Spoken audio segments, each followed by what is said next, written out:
Hermanos, buenos días. Señor los bendiga. Qué alegría poder estar hoy en el Día del Señor, aprendiendo de su palabra, como oraba el pastor Dani.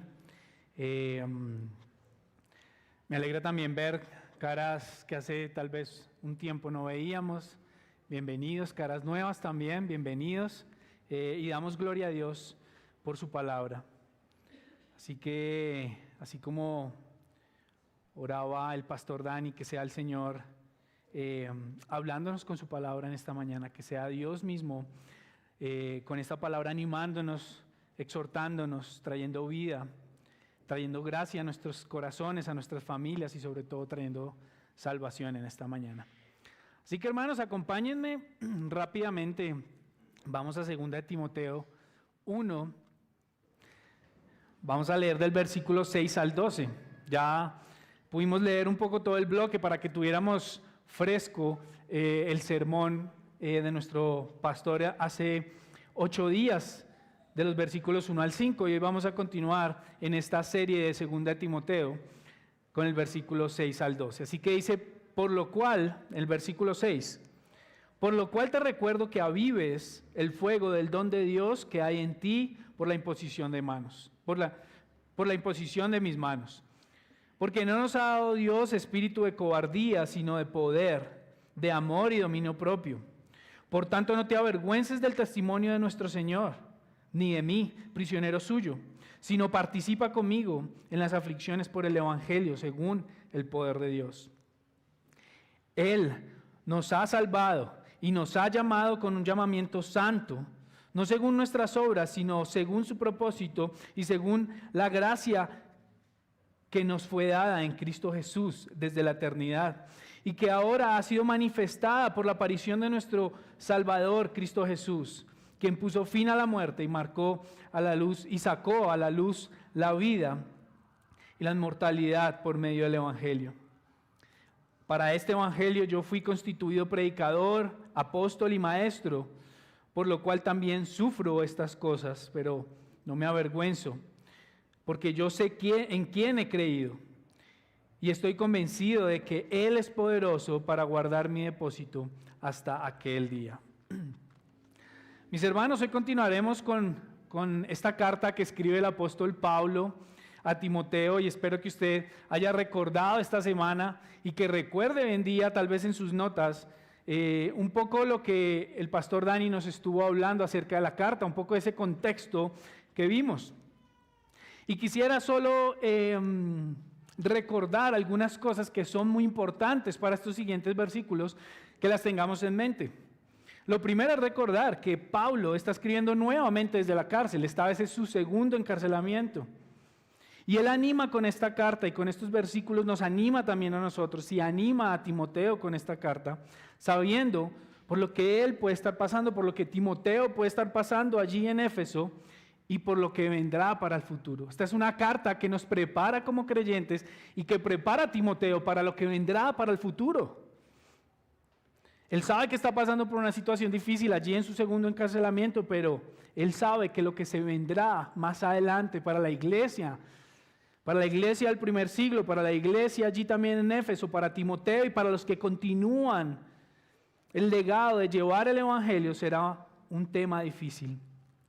Hoy, mis hermanos, a través de estos versos vamos a ser animados, pero también exhortados en nuestra vida de fe. Vamos a ver cómo respondemos en medio de situaciones de aflicción. Y he titulado este sermón Una fe que no se avergüenza. Una fe que no se avergüenza y lo he dividido en 3 puntos. Mi primer punto es una fe que Dios fortalece. Esa fe que tenemos, mis hermanos, es una fe, como lo dicen los textos acá, de la cual no debemos avergonzarnos, pero es una fe además que está basada en la fortaleza de Dios, en el poder de Dios, una fe que Dios fortalece. Recordemos el versículo 6, dice, por lo cual te recuerdo que avives el fuego del don de Dios que hay en ti por la imposición de manos. Aquí me gustaría que usted recordara por un pequeño momento, tal vez estos primeros años, cuando Dios lo llamó, cuando Dios lo trajo usted al Evangelio. Tal vez algunos que nos acompañan en esta mañana llevan años en el Evangelio. Tal vez nacieron en familias cristianas y conocen del Evangelio desde muy pequeños, pero hubo un momento en el que fuimos llamados, un momento donde el Evangelio arrasó con esa vida que llevábamos de pecado, con esa vida que llevábamos lejos de Dios, muertos. Leyendo también estas últimas semanas, mis hermanos, y como lo tenemos allí en la cartelera, los testimonios de cada uno de mis hermanos que vamos a recibir como miembros, estos testimonios me recordaban eso, y cada uno creo que hizo el ejercicio de recordar esos años en los cuales conoció el Evangelio, en los cuales el Señor cambió su corazón, sus ojos fueron abiertos. Tal vez muchos recordamos estos años con anhelo y compasión, como si hubiera algo mayor que pasaba en ese momento en nuestras vidas, algo que lo recordamos con ese anhelo, con esa nostalgia.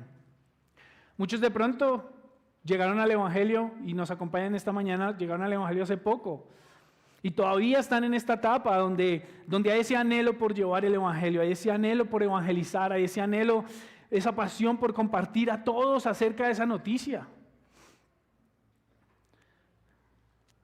Es importante, mis hermanos, que tengamos en cuenta esta mañana y recordemos esos detalles de nuestra conversión, ese momento de donde Dios nos sacó, recordando los momentos difíciles aún, en el proceso también de nuestra vida como creyentes, momentos de donde Dios nos ha levantado.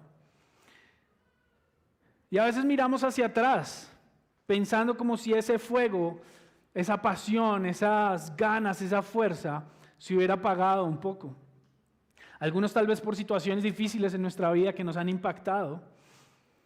Algunos por otras experiencias, por nuestro propio pecado. Pero a veces miramos hacia atrás como si ese fuego se hubiera apagado, como si ya estuviéramos cansados, como si estuviéramos agotados muchas veces. Tal vez en este momento, muchos de los que están acá, mis hermanos, están pasando por situaciones de este tipo, situaciones que los están haciendo sentir así. Y aquí Pablo anima a Timoteo, sabiendo que él puede estar pasando por un tema así tal cual, por un momento difícil, un momento de soledad, un momento de aflicción. Ahora recordemos Pablo en qué situación está. Pablo está solo, está encarcelado, ¿sí? Se han burlado de él, lo han abandonado. Vamos a ver más adelante también en la carta como algunos personajes que se muestran que lo dejaron a un lado. Algunos han dejado aún a un lado el Evangelio. Pero mis hermanos, aquí Pablo, poniendo su esperanza en ese Dios poderoso, anima a Timoteo a seguir adelante. Anima a Timoteo a avivar, a que avive el fuego del don de Dios. No sé si usted ha estado claro que sí, ha estado en asados, pero de pronto alguno no ha tenido que estar ahí. Siempre usted de pronto es el que cocina o el que solo aprovecha la bendición. Pero estar ahí avivando ese fuego tiene un costo. A veces son ampollas, el brazo queda doliendo, las manos quedan negras, puede ser. Hay un costo, hay un esfuerzo para avivar este fuego. Timoteo está pasando por un momento difícil. Su padre espiritual, su mentor, quien lo había llevado al ministerio y que posiblemente también del cual había escuchado el Evangelio, ahora estaba en la cárcel por segunda vez. En un medio de un momento, como vimos en el primer sermón, donde Nerón, ahora el emperador, estaba persiguiendo a los creyentes de una forma mucho más fuerte, más intensa para el cristianismo, y en unas condiciones muy diferentes. Y aquí me gustaría hacer rápidamente un contraste de estas condiciones en las cuales ahora se encuentra el apóstol. El apóstol Pablo ahora está escribiendo la segunda de Timoteo. En su primer encarcelamiento escribió muchas de las otras epístolas escritas desde prisión. En su primer encarcelamiento fue acusado por los judíos de herejía, ¿sí? Pero ahora es perseguido por el mismo imperio romano, por ese cual antes, en su anterior encarcelamiento, le había permitido tener una audiencia, ¿sí? Frente a por qué estaba siendo acusado. Ahora estaba siendo perseguido y arrestado como un delincuente que estaba en contra del imperio. Pasó de ser persecuciones esporádicas, tal vez entre los años 60 y 63, y ahora persecución por Nerón hacia todos los cristianos desde el año 64 y en adelante. Condiciones de vida decentes que tenía antes, lo vemos en Hechos. Vemos que Pablo estaba encarcelado en su primer encarcelamiento, pero era como en una casa donde además tenía compañía, donde estaba guardado, donde tenía ciertas necesidades básicas. Ahora está en un calabozo frío y oscuro, como lo relata la historia, calabozos de Roma donde ponían a los delincuentes que estaban en contra del imperio. En su primer encarcelamiento podemos ver muchos amigos que lo visitaron y ahora está prácticamente solo. Y él lo relata aquí en esta segunda carta de Timoteo. El apóstol Pablo está completamente solo. Lucas estuvo un tiempo con él, pero de resto muchos se han apartado de él y han tenido vergüenza de él. Tuvo muchas oportunidades para dar testimonio y para predicar el evangelio en su primer encarcelamiento, pero ahora el apóstol Pablo piensa en ese hombre que predicaba en todos lados, que hablaba ante gentiles, que podía argumentar el evangelio y quién era Cristo frente a hombres pensadores en el imperio romano. Ahora, con 0 oportunidades, sin compañía para dar testimonio. Era restringido en sus visitas. Y lo más importante, mis hermanos, si usted quiere hacer este contraste, en su primer encarcelamiento, él lo dice en Filipenses 1:24, él esperaba ser puesto en libertad y poder ir a visitar a los filipenses. Pero ahora, él espera su ejecución, lo podemos ver aquí en esta carta.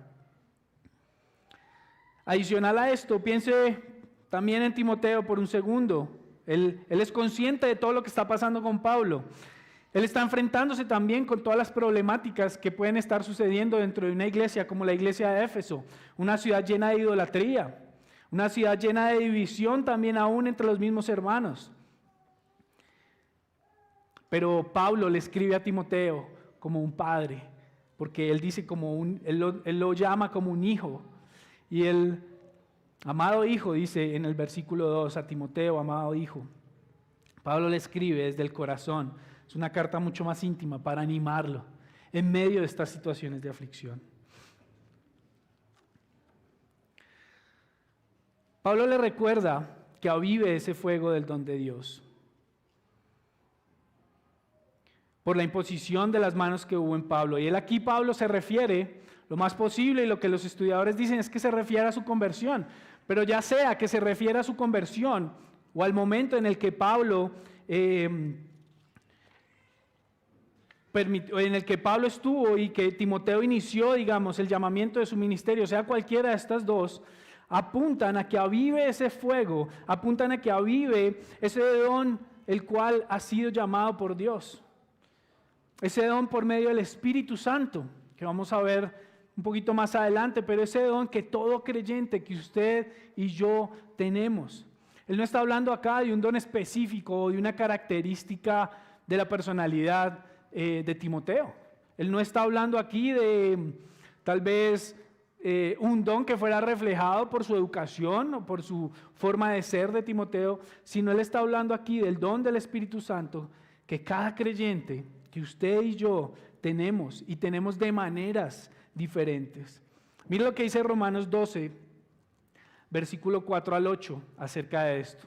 Voy a leerlo rápidamente. Dice: pues así como en un cuerpo tenemos muchos miembros, pero no todos los miembros tienen la misma función, así nosotros, que somos muchos, somos un cuerpo en Cristo e individualmente miembros los unos de los otros. Pero teniendo diferentes dones según la gracia que se nos ha sido dada, usémoslos. Si el de profecía, úsese en proporción de la fe; si el de servicio, en servir; o el que enseña, en la enseñanza; el que exhorta, en la exhortación; el que da, con liberalidad; el que dirige, con diligencia; el que muestra misericordia, con alegría.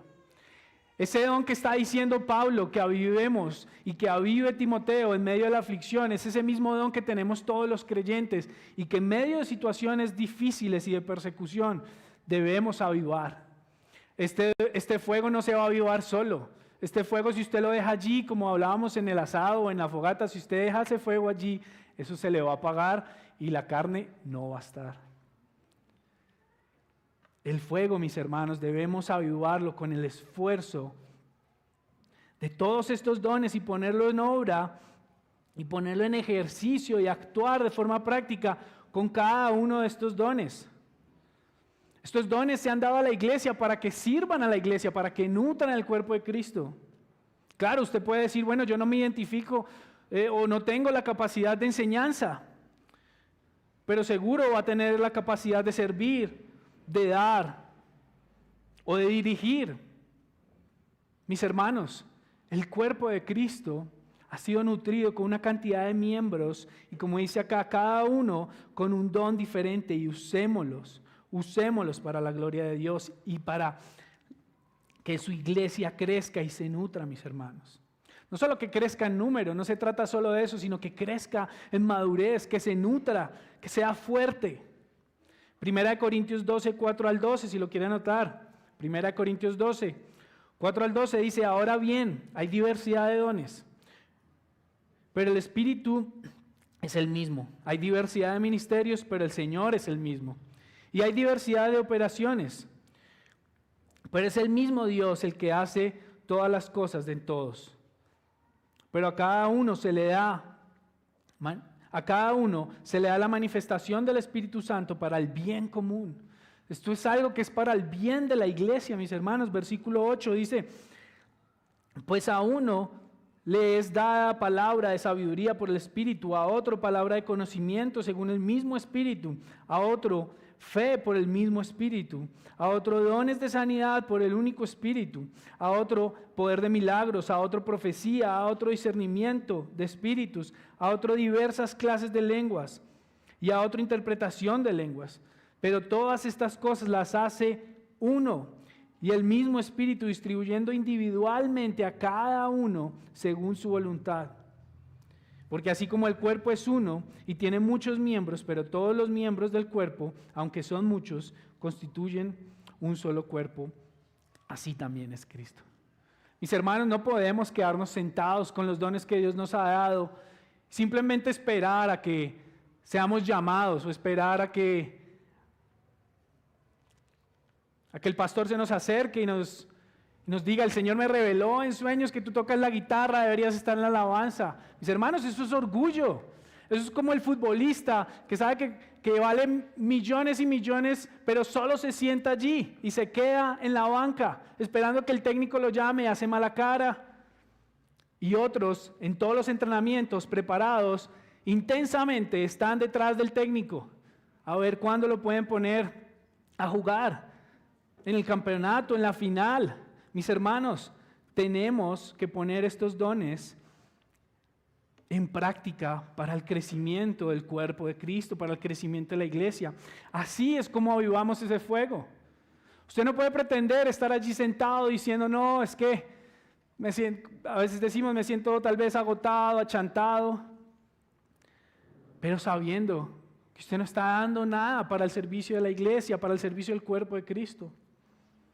Este es el don del cual está hablando aquí Pablo. En el caso de Timoteo, un don específico de enseñar y predicar. Lo vemos también en 1 Timoteo 4 al 14, dice, porque Pablo le escribe en la primera carta, le dice, no descuides el don espiritual que está en ti, que te fue conferido por medio de la profecía con la imposición de manos del presbiterio. Él tenía ese don de enseñar y de llevar la palabra. En las cartas que escribe Pablo a Timoteo, en ambas, lo anima a que continúe predicando la palabra de Dios, a que continúe, y yo los animo, mis hermanos, continúen en ese don que Dios les ha dado, no por nuestra iglesia, no por una congregación local, sino para que se nutra el cuerpo de Cristo. Todos tenemos un don. La pregunta aquí es, ¿qué estamos haciendo con ese don? ¿Lo estamos usando? ¿Estamos avivando ese fuego? ¿Reconoces el don que Dios te ha dado? Tal vez estás en esa situación donde dices, no tengo ni idea cuál es el don que Dios me ha dado. He intentado esto y más o menos he intentado lo otro. Mis hermanos, Dios nos ha dado un don a todos, de servicio ¿Descansas también en sus promesas confiando en que es su poder el que te permite servir con pasión a la iglesia? ¿Cómo podemos además usar esos dones en los diferentes lugares donde Dios nos ha puesto?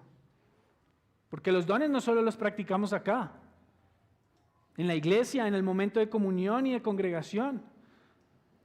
¿Cómo usamos esos dones en nuestro hogar? Nuestro hogar es parte de la iglesia y nosotros, los varones, somos pastores y sacerdotes de nuestro hogar. ¿Cómo usamos esos dones en nuestro hogar con nuestros hijos? Las madres, ¿cómo usan esos dones que Dios les ha dado en sus familias? Los hijos, las abuelas, en nuestros trabajos, ¿cómo usamos esos dones también para honrar a Cristo y para honrar su nombre?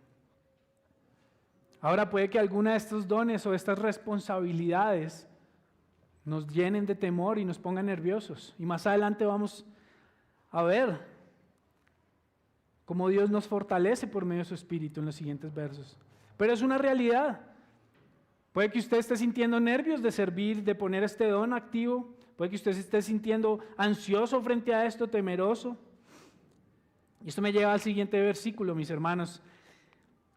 Porque nuestra fe es fortalecida por el Espíritu Santo.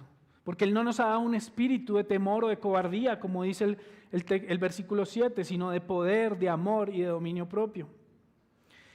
Y aquí algunos han querido, tal vez, porque si ustedes se dan cuenta allí en su traducción, se dan cuenta que el espíritu está con E minúscula.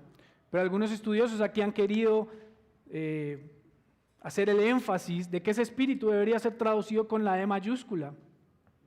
Porque no está hablando de una actitud o de un carácter humano, no está hablando de cosas que fueran de nuestro corazón o nuestra capacidad. Mire, Él está hablando de poder, Él está hablando de amor y Él está hablando de dominio propio. La palabra se relaciona en varios lugares, la palabra relaciona en varios lugares y en varios textos cómo el Espíritu Santo actúa sobre el creyente con estas características, con estos dones, con estos frutos también, con poder, valentía y poder para predicar, con amor, fruto del Espíritu Santo y dominio propio también. Quisiera leer aquí algunos textos. Quisiera leer Hechos 4:31. Respecto al poder. Estaban allí en Hechos, dice, después que oraron, el lugar donde estaban reunidos tembló y todos fueron llenos del Espíritu Santo y hablaban la palabra de Dios con valor. Ese poder de que habla acá no es un poder como el mundo tal vez no lo vende. No es un poder para querer hacer nuestra voluntad. Es un poder para hablar la palabra de Dios. Y es un poder que apunta a la valentía y a quitar ese temor, a quitar esa vergüenza que veremos también en los siguientes versículos. Mateo 10:19 también dice, pero cuando los entreguen, cuando Jesús les está hablando a los discípulos, cuando los entreguen, no se preocupen de cómo o qué hablarán, porque a esa hora se les dará lo que habrán de hablar, porque no son ustedes los que hablan, sino el Espíritu de su Padre que habla en ustedes. Mis hermanos, ese poder que tenemos, que se nos ha dado por medio del Espíritu y que Pablo está animando a Timoteo a que continúe, a que siga predicando, a que siga vivando ese don de la palabra, le recuerda que es por medio del Espíritu Santo que le da ese poder. También vemos el amor en Gálatas 5:22. Dice, pero el fruto del Espíritu es amor. También está gozo, paz, paciencia, benignidad, bondad, fidelidad, mansedumbre y dominio propio. Así que aquí vemos, mis hermanos, que cuando Él lo está animando, no le está animando simplemente a características, o no se está basando Pablo en características de Timoteo, sino en el mismo poder del Espíritu Santo. Nosotros, mis hermanos, debemos entender, debemos confiar también en que es en el poder del Espíritu Santo en que podemos vencer estas cosas, en que podemos tener esta valentía para predicar la palabra, en lugares donde tal vez seremos rechazados, que tendremos el amor para amar a aquellos que tal vez nos han herido, tal vez aquellos también a los cuales a veces decimos que ni siquiera queremos predicarles por cuanto nos han herido tanto. Y dominio propio, que apunta a una mente disciplinada, a tener claras las prioridades y un orden, y es creo que con lo que más luchamos todos los creyentes, con ese dominio propio. Necesitamos, mis hermanos, del Espíritu Santo, y Timoteo sabía que necesitaba el Espíritu Santo, pero Pablo le recuerda y le insiste, necesitamos del Espíritu Santo porque somos débiles. Piense allí por un segundo, todo lo contrario a poder. Somos débiles, estamos sin fuerzas, necesitamos el Espíritu Santo por esa razón, porque tenemos temor. ¿Quién no ha sentido temor? En las decisiones, en la vida, pero sobre todo a veces a la hora de pararse y defender nuestros principios, defender a Cristo y su palabra, sentimos temor. Somos egoístas, individualistas. Piense también por un momento todo lo contrario al amor. Queremos para nosotros las cosas. Individualistas, egoístas, no amamos, odiamos. Muchas veces llegamos a odiar a personas. Nos dejamos llevar por nuestras emociones. Nos dejamos llevar por nuestros deseos. Todo lo contrario también a dominio propio, piénselo. Por eso necesitamos el Espíritu Santo. En medio de situaciones como estas, en medio de la aflicción. Pablo sabe la debilidad de Timoteo. Pablo sabe la debilidad suya y la mía. Dios sabe nuestra debilidad. Dios sabe nuestra debilidad. Claro, nos esforzamos, venimos a la iglesia, tratamos de tener comunión, leemos de su palabra, oramos entre la semana, pero Dios sabe cuál es su debilidad, cuál es nuestra debilidad. Pablo sabía la debilidad de Timoteo, porque lo conocía además. Y muchos nos podemos identificar con Timoteo, un hombre que tal vez físicamente podría ser un hombre débil. Lo vemos en la primera carta cuando Pablo lo anima con sus enfermedades a que se cuide, ¿sí? Le dice que tome vino también para cuidar de su estómago y que cuide sus enfermedades. Podía ser un hombre que físicamente no fuera tan robusto o tan fuerte como tal vez Pablo, si no lo podríamos imaginar. Un hombre que de pronto podría ser tímido.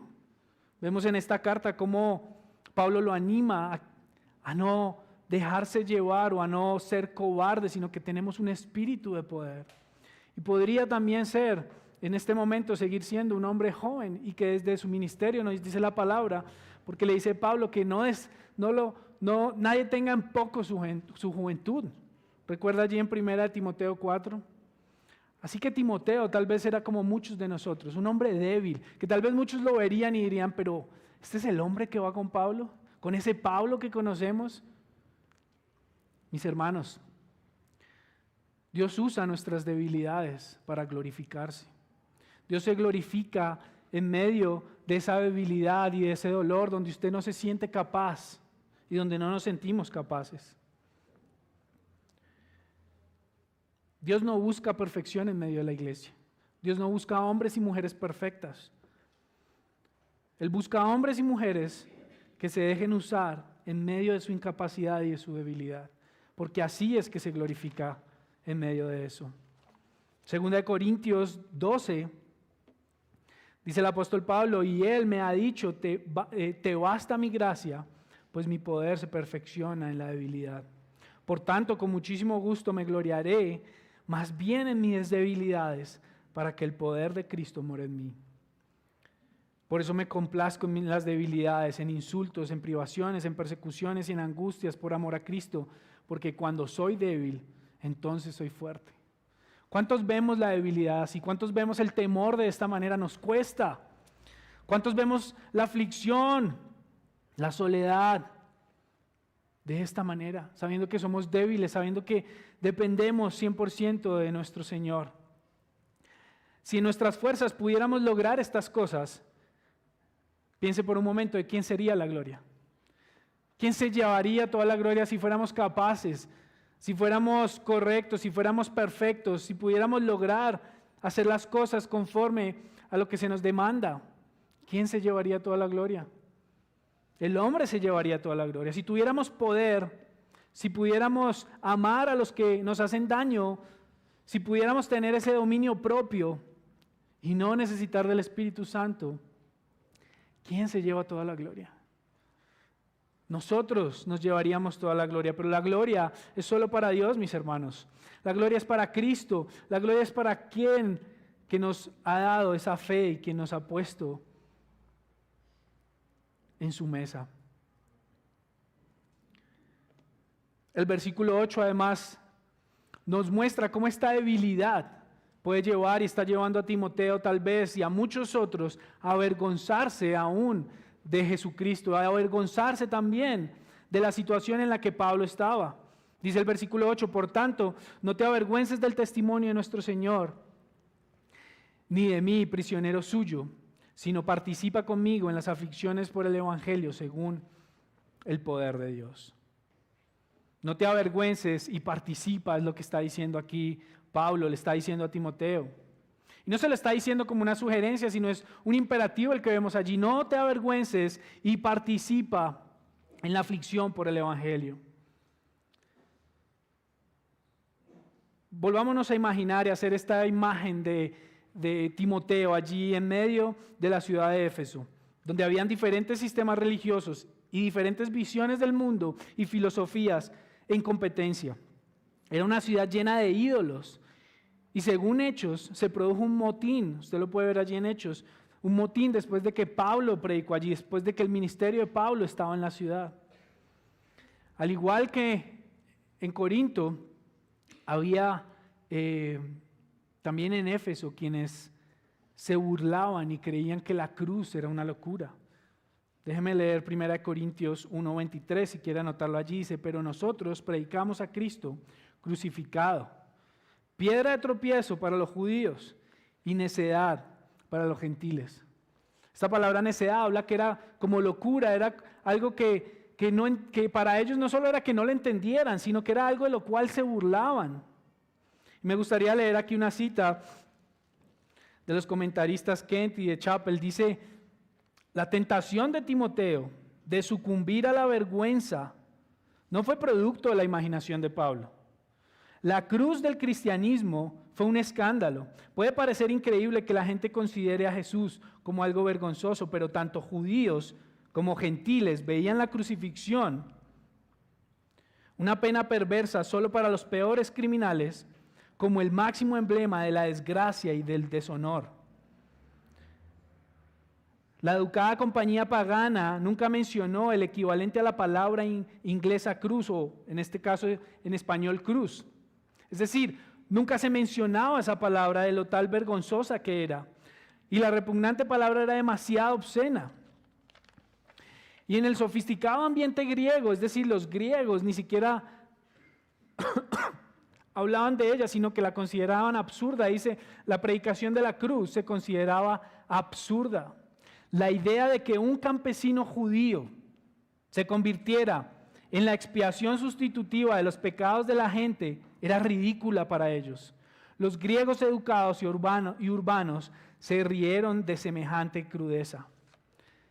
Para nosotros el escuchar de Cristo tal vez hoy en día es más normal, pero imagínese la condena más burda, la condena más fea, la condena más obscena que había, era la cruz. Y ahora les estaban diciendo que ese hombre, que lo consideraban un campesino, que lo consideraban, no lo piense como alguien que lo consideraban, digamos, que trabajara al campo, sino consideraban que no era alguien a la altura de estos eruditos. Y ahora decían que era ese hombre el que venía a perdonar los pecados de la gente. Para eso era ridículo. Y hoy en día muchos escuchan el Evangelio y lo ven de esa forma. Esto no es algo nuevo para cuando predicamos y muchos tal vez nos dicen retrógrados, anticuados, de mente cerrada. Mis hermanos, desde el primer siglo muchos se burlaban de Cristo. Muchos aún se siguen burlando de Cristo. Y puede ser muy normal y natural para nosotros sentir vergüenza cuando se burlan de nosotros, o cuando se burlan por nuestras creencias, por nuestra fe, por nuestros principios. Cuando nos sentimos atacados o cuando no tenemos respuestas para todo.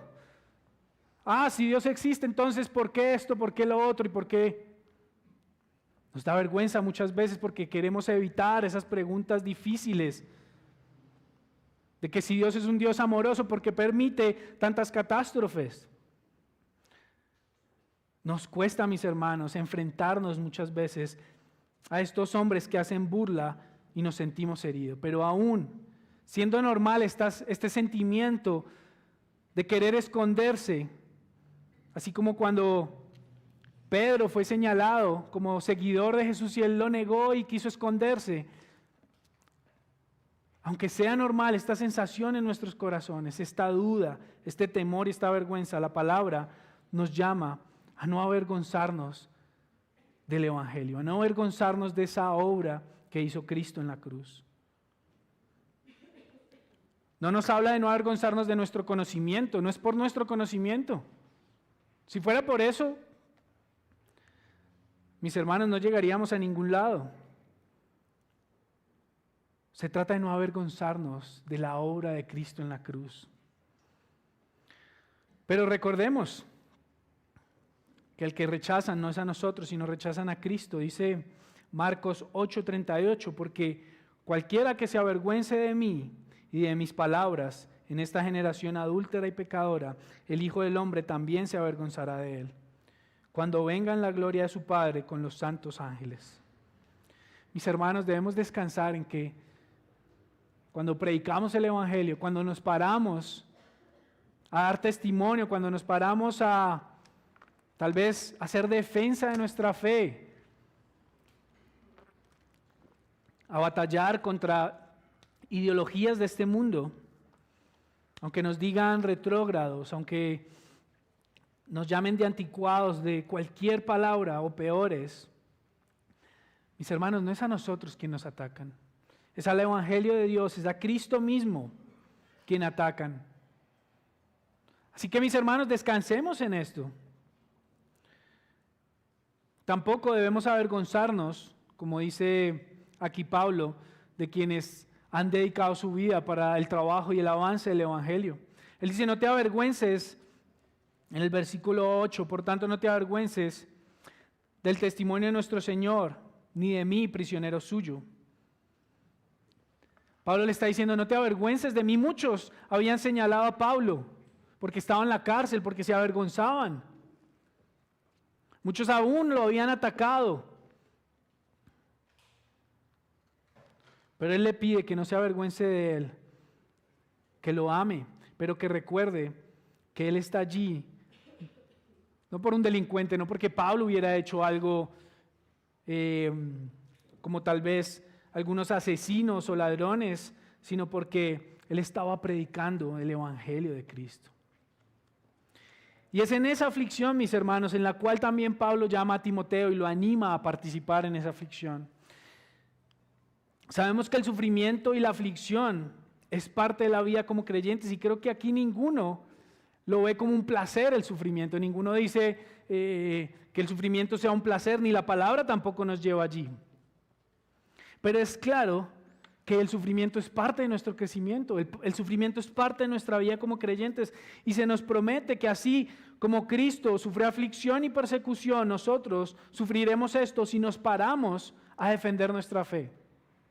Es decir, si en nuestros trabajos, en medio de una conversación pesada, en medio de una conversación donde todos están animando tal vez un tema que usted sabe que ofende a Dios, un tema que usted sabe que no está conforme a las Escrituras, y usted pasa así como agachado, se hace el loco, eso es vergüenza, mis hermanos, eso es cuando nos da vergüenza.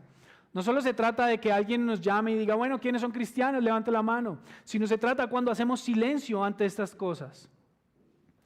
Porque sabemos que si nos levantamos y lo decimos, seremos atacados tal vez.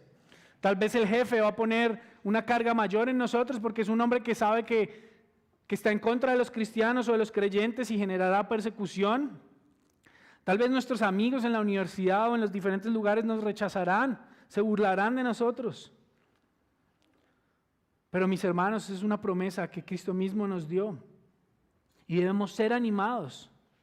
Como les digo, no como alguien que ve placer en el sufrimiento, sino como alguien que sabe que este sufrimiento vale la pena, merece todo porque es por Cristo. Miren lo que dice Juan 15, 18 al 20, dice: si el mundo los odia, sepan que me ha odiado a mí antes que a ustedes. Si ustedes fueran del mundo, el mundo amaría lo suyo. Pero como no son del mundo, sino que yo los escogí de entre el mundo, por eso el mundo los odia. Acuérdense de la palabra que yo les dije: un siervo no es mayor que su señor. Si me persiguieron a mí, también los perseguirán a ustedes. Si guardaron mi palabra, también guardarán la de ustedes. Mis hermanos, nos querrán hacer callar. Cuando nos paramos firmes, ese sufrimiento no es un sufrimiento cualquiera el que está hablando la palabra, sino es un sufrimiento por Cristo, es un sufrimiento por el Evangelio. Porque a veces también nos ponemos en la posición de los sufridos, de los cristianos que sufrimos por todo, pero no nos paramos firmes frente al Evangelio. Entonces ese sufrimiento no es el que está hablando aquí la palabra. Es cuando nos paramos y nos dejan de hablar por decir que somos creyentes, o cuando ya no nos invitan a ciertos lugares.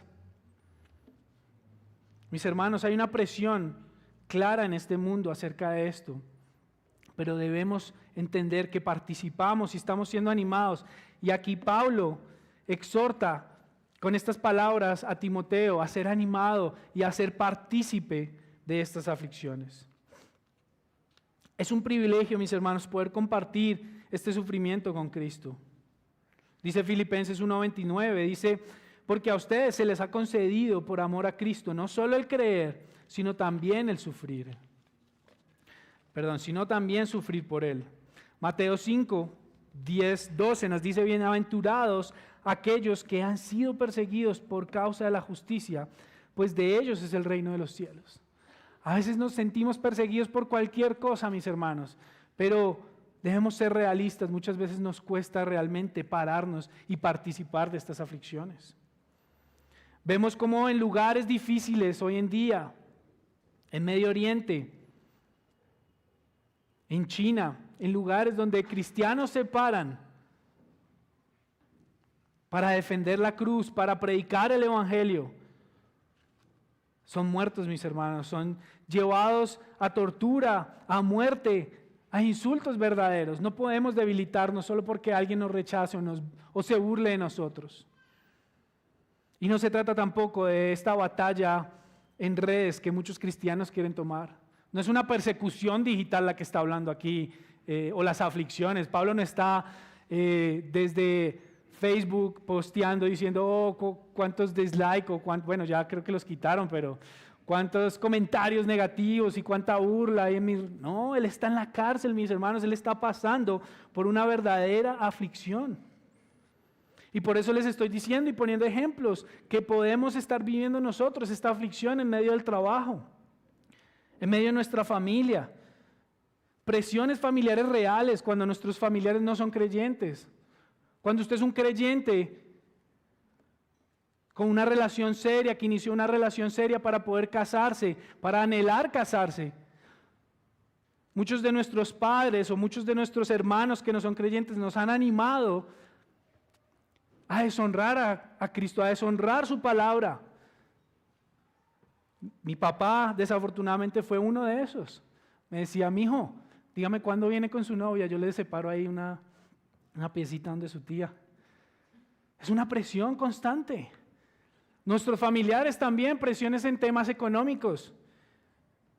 Tal vez alguien no creyente le dirá: mi hijo, pero con esta situación, ¿por qué no acepta eso que el jefe le está diciendo? Embolate esas facturas, no pasa nada. Haga esta trampa, haga lo otro. Mis hermanos, hay presiones serias en donde debemos pararnos. Presiones en la universidad, burla. Hay profesores, y yo tuve esos profesores, un par de profesores en la universidad, de historia del arte, de filosofías, donde sabían que a los creyentes les iban a dar duro. Y tocaban temas específicos, temas que tal vez no estaban dentro de la materia, pero que lo hacían de manera específica para poner en duda a muchos alumnos y sobre todo para ir en contra de los que eran creyentes. Mis hermanos, esta lucha, debemos ser realistas, es una lucha que muchas veces nos puede dar esa vergüenza, nos puede dar ese sentimiento de querer pasar desapercibidos. Pero como dice nuestra palabra, la luz no es para ponerla debajo de una mesa, sino es para que alumbre, mis hermanos. Y nuestra fe es fortalecida cuando pasamos por la aflicción del Evangelio. Esa fe que no se avergüenza es fortalecida cuando pasamos por estas aflicciones. Nuestro carácter es forjado, nuestra humildad es cultivada y nuestra dependencia de Dios es practicada todos los días. Si no pasamos por esto, es difícil que ese carácter conforme al de Cristo, que esa humildad conforme a la de Cristo y que esa dependencia de Dios sea practicada en nuestras vidas. Porque desafortunadamente nos damos cuenta de la necesidad que tenemos cuando pasamos por estas aflicciones. Ahora, mis hermanos, es una fe, esta fe de la cual no nos avergüenza, es una fe que está segura en Cristo, en la obra de Cristo.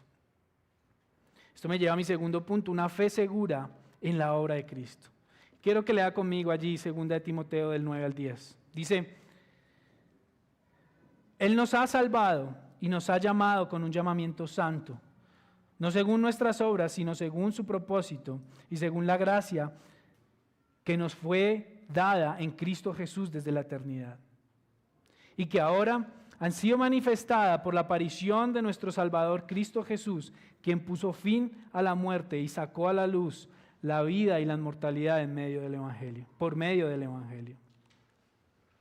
Aquí vemos cómo Pablo va avanzando. El primero lo anima a avivar ese fuego, ¿cierto? Le dice que recuerde que tenemos al Espíritu quien nos da poder, amor y dominio propio.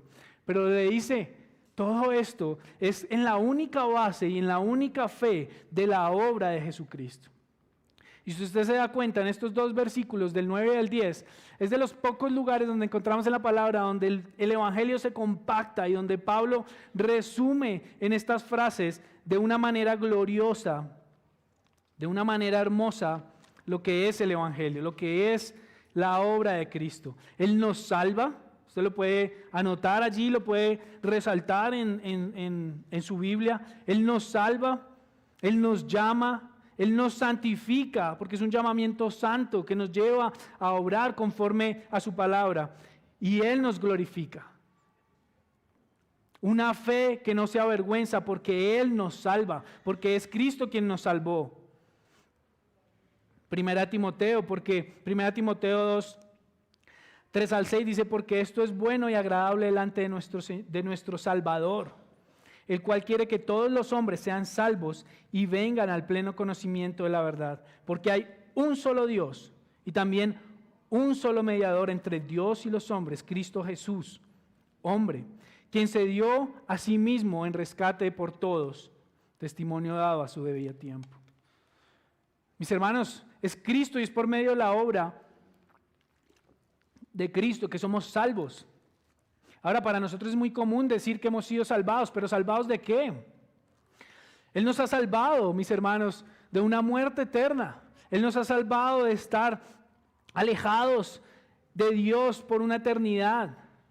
Él nos ha salvado de nuestros propios corazones. Él nos ha salvado de la oscuridad y de la podredumbre.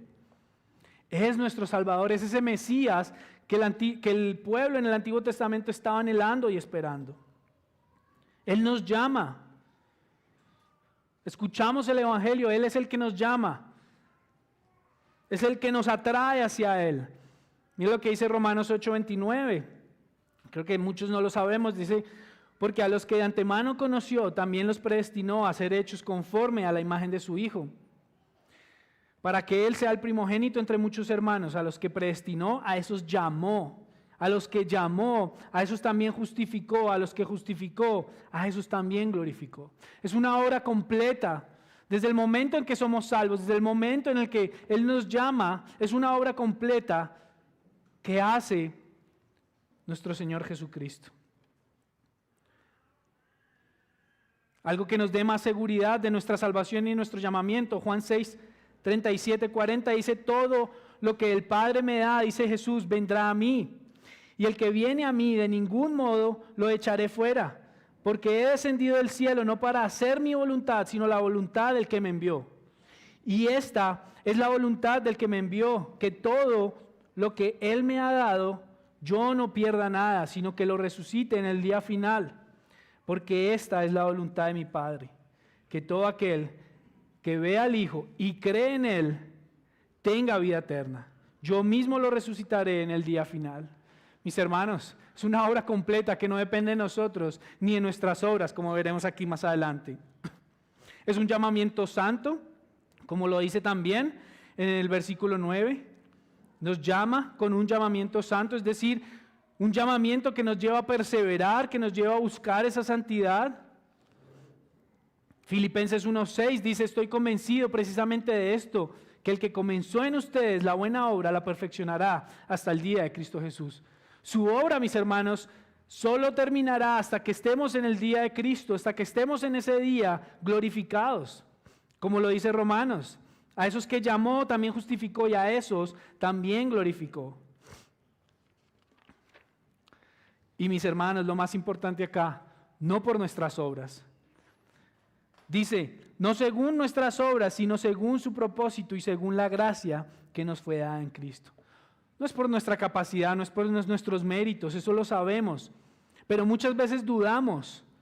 Y es importante recordar estos textos.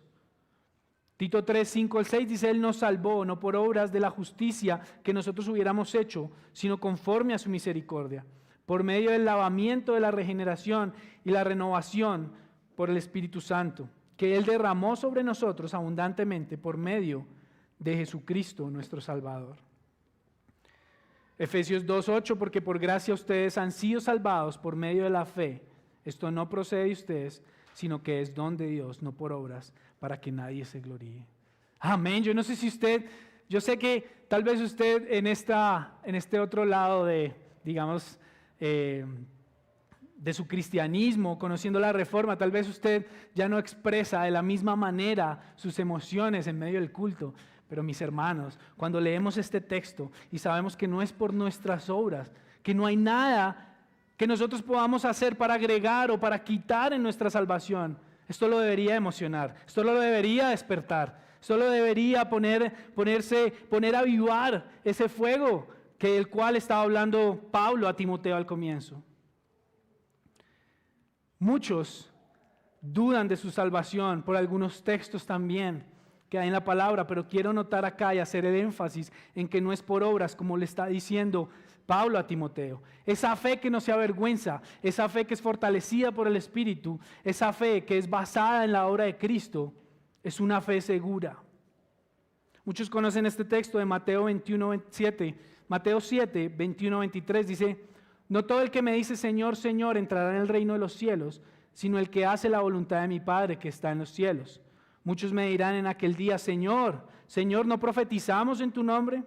¿En tu nombre no echamos fuera demonios? ¿Y en tu nombre no hicimos muchos milagros? Entonces les declaré: jamás los conocí, apártense de mí, los que practican la iniquidad. Muchos dudan a veces aún de su salvación, de estas palabras que se nos ven en diferentes textos, pero no nos damos cuenta, mis hermanos, y por eso digo, quiero hacer el énfasis en que no es por nuestras obras. Muchos no se dan cuenta que estos hombres que se paran delante del Señor están apuntando a sus obras. Mira lo que Él dice, mira lo que dicen ellos: no hicimos esto, no profetizamos, no hicimos esto otro, no echamos fuera, en tu nombre no hicimos. Ellos están apuntando a sus propias obras. Ellos están poniendo su fe en sus obras, en lo que hicieron, y la salvación no es para los que hacen cosas en el nombre de Cristo, sino para los que creen y tienen fe en el nombre de Cristo. Es por eso, mis hermanos, que tenemos una gracia segura, que por eso que tenemos una salvación, un llamamiento seguro. Y esto se lo recuerdan estas pocas frases, en estas pocas palabras, se lo recuerda Pablo a Timoteo en medio de esta situación difícil. Y nos lo recuerda a nosotros. No dudemos, mis hermanos, porque esa duda nos lleva a tener ese temor, y ese temor nos lleva a avergonzarnos del Evangelio, nos lleva a avergonzarnos muchas veces de esta verdad. Y tenemos que confesarlo. No podemos pasar aquí como perfectos y como decir, no, yo nunca me he avergonzado del Evangelio. Sabemos que nos hemos avergonzado, sabemos que muchas veces hemos callado en conversaciones y sabemos que muchas veces, teniendo la oportunidad de predicar, no lo hemos hecho. Pensamos y decimos, bueno, ¿cómo hacemos el amague? Pero no lo hacemos, mis hermanos. Hay algo que nos jala y es esa vergüenza muchas veces. Es una gracia que además está desde la eternidad. Es una gracia que fue, si usted se da cuenta allí en Romanos, todas estas acciones, este llamamiento, el ser escogidos, el ser justificados, todos están en pasado. Fue algo que pasó en la eternidad, fue algo que Dios ya decidió. Fue algo que Dios ya nos escogió, mis hermanos. Nosotros no debemos confiar en que debemos hacer algo para que Él nos dé esa salvación, sino que es una gracia que se ha dado desde la eternidad. Juan 17:23 dice, Padre, quiero que los que me has dado estén también conmigo donde yo estoy, para que vean mi gloria, la gloria que me has dado, porque me has amado desde antes de la fundación del mundo. Efesios 1:4-5 dice, porque Dios nos escogió en Cristo antes de la fundación del mundo, para que fuéramos santos y sin mancha. En amor nos predestinó para adopción como hijos, para sí mediante Jesucristo, conforme a la buena intención de su voluntad. Y aquí quisiera leer otra cita y dice también Bryan Chapell en su comentario, dice, y como Dios nos dio gracia en Cristo antes de que comenzara la historia, este es otro argumento absolutamente cierto, que la salvación no es por nuestras obras. Es decir, él lo que apunta es, si Dios ya tomó esta decisión de dar gracia y de perdonarnos en la eternidad, Él no se puede basar en obras que se hacen ahora en el presente, porque ya hace mucho tiempo, antes de que el tiempo existiera, esa gracia ya fue dada. Continúa diciendo, nuestra salvación se debe únicamente a la gracia preexistente de Dios. Mi hermano, debemos descansar en esa gracia, debemos descansar para honrarlo a Él, para obedecerlo a Él, para pararnos y hacer defensa y que no nos avergüence el Evangelio. Es una gracia que además vemos manifestada en carne, en Cristo. Juan lo relata de esta forma, dice, en el principio existía el verbo y el verbo estaba con Dios y el verbo era Dios. Él estaba en el principio con Dios. Todas las cosas fueron hechas por medio de Él y sin Él. Nada de lo que ha sido hecho fue hecho. Y en el 14 dice, en el Juan 1, versículo 14 dice, el verbo, ese verbo el que le está hablando, se hizo carne y habitó entre nosotros. Y vimos su gloria, gloria como del unigénito del Padre, lleno de gracia y de verdad. Mis hermanos, esto que está diciendo Pablo está condensando todo el Evangelio en estas frases, diciendo que es por medio de Cristo y que es la realidad y la verdad de que Cristo vino como hombre, se encarnó, murió en la cruz, resucitó al tercer día, y es esa fe, glorificada además en el Padre, es esa fe, mis hermanos, la que nos da esa seguridad, mis hermanos, es esa fe en la cual nosotros creemos, es esa fe en la cual nuestras vidas se sostienen, en esa roca. Este es el Evangelio de Cristo. Que Cristo murió por nuestros pecados, conforme a las Escrituras, que fue sepultado y resucitó al tercer día, conforme a las Escrituras, que se apareció a Cefas y después a los 12, luego se apareció a más de 500 hermanos a la vez, la mayoría de los cuales viven aún cuando se estaba escribiendo esto, pero algunos ya duermen. Qué mayor evidencia, mis hermanos, 500 personas a las cuales después se apareció Cristo, después de su resurrección. Y estas son pocas, mis hermanos, de las evidencias que podemos ver, no solo en la palabra, sino de manera histórica, de que Cristo verdaderamente vivió, murió y resucitó, mis hermanos. Venció en la muerte y sacó a la luz, como dice el texto, la vida y la inmortalidad. Mis hermanos, es esta verdad la que nos lleva a servir. Y ya para terminar, el tercer punto, una fe que nos lleva a servir. Mire cómo Pablo describe que es por esta razón para la cual él fue constituido predicador, apóstol y maestro.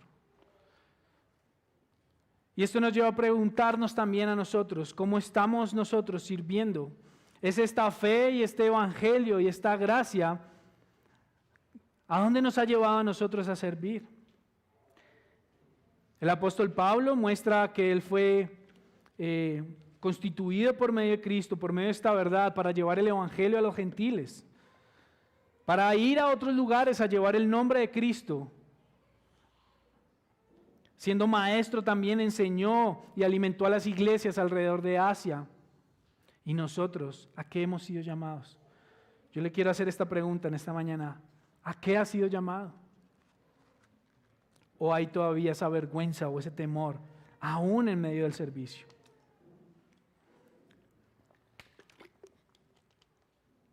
Somos heraldos, mis hermanos. Somos también llamados a llevar este evangelio a todo lugar, a ser discípulos. No podemos callarnos. Aunque nos rechacen, no podemos callarnos. Aunque se burlen, no debemos callarnos. Esta fe en Cristo, mis hermanos, nos lleva a servirle a Él y a que el evangelio, así como Pablo, avance, mis hermanos. Llegue a todo hombre, llegue a todo lugar, mis hermanos. Pablo soporta este sufrimiento sabiendo que hay un Salvador, que el que lo salvó va a cumplir, que esta obra de Él lo expresa en el versículo 12 como su depósito. Mire al final del versículo, dice, porque yo sé en quién he creído y estoy convencido de que Él es poderoso para guardar mi depósito hasta aquel día. Él está aquí hablando y haciendo un énfasis en su servicio y en su ministerio. Pero también, como en otros lugares, Él sabe que aún cuando su vida termine allí, en ese momento en la cárcel, porque Él lo estaba ya presintiendo o viendo que este sería su último encarcelamiento, no porque quedaría libre, sino porque ya tal vez llegaría a su muerte.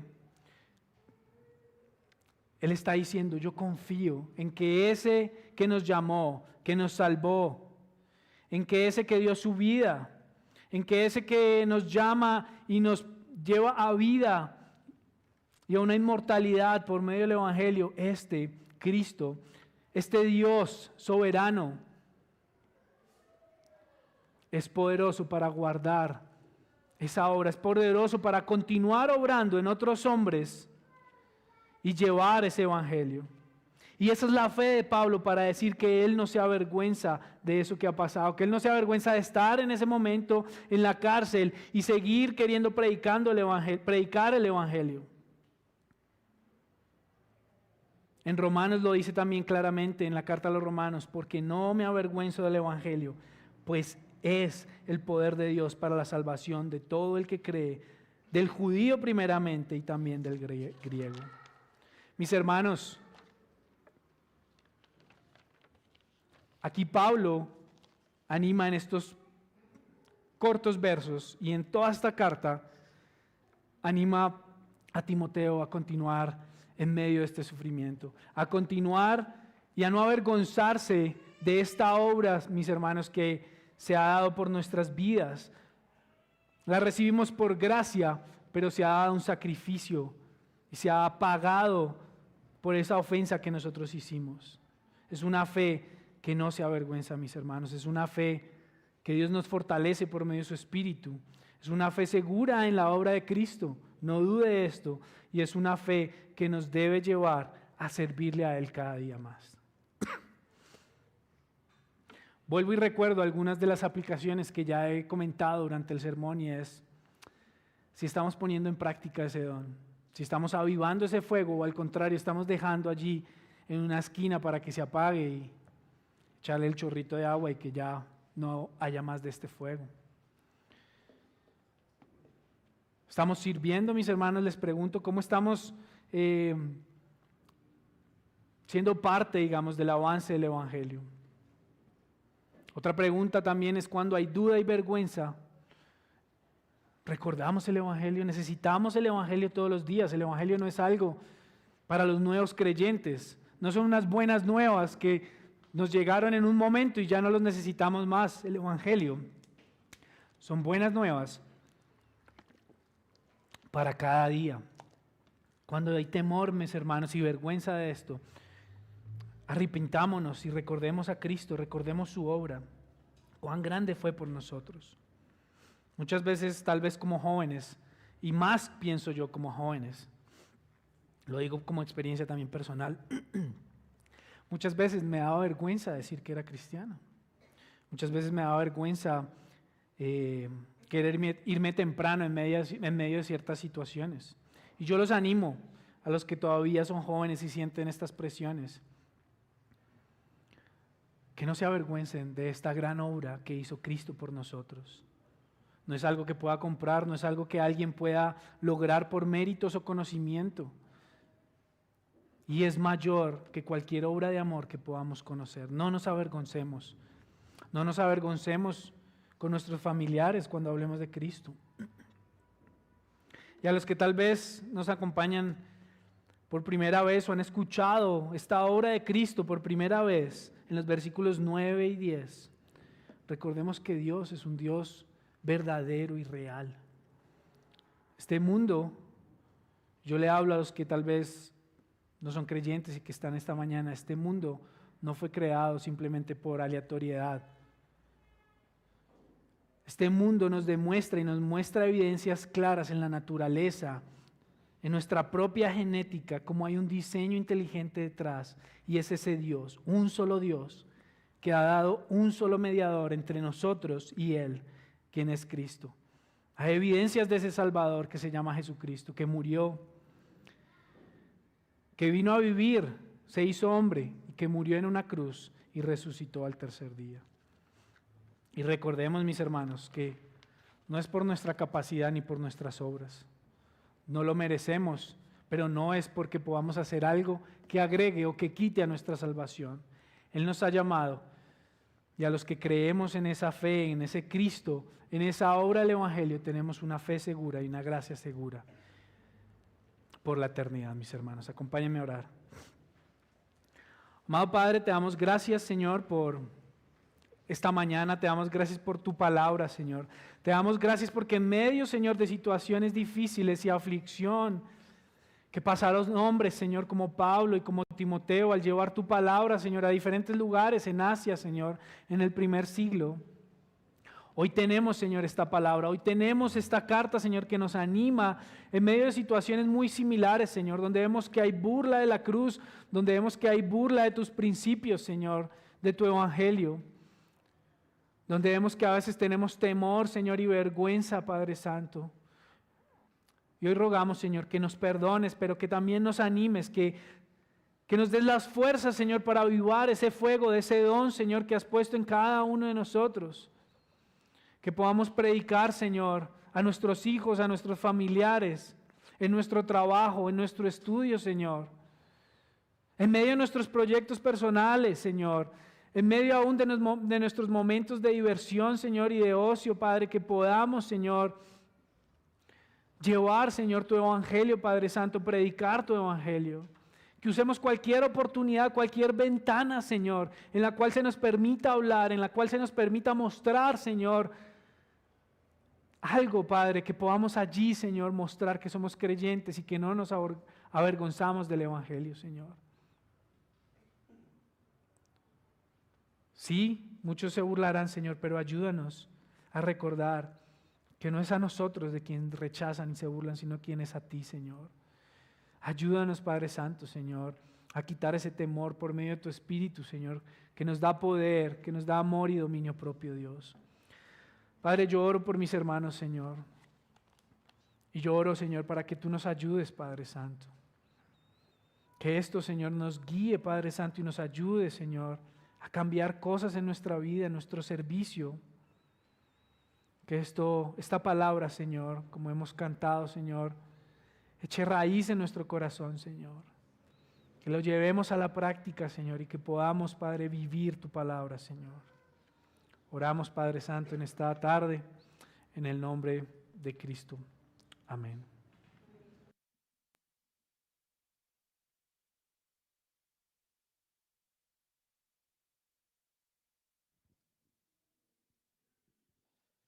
Bueno, hermano.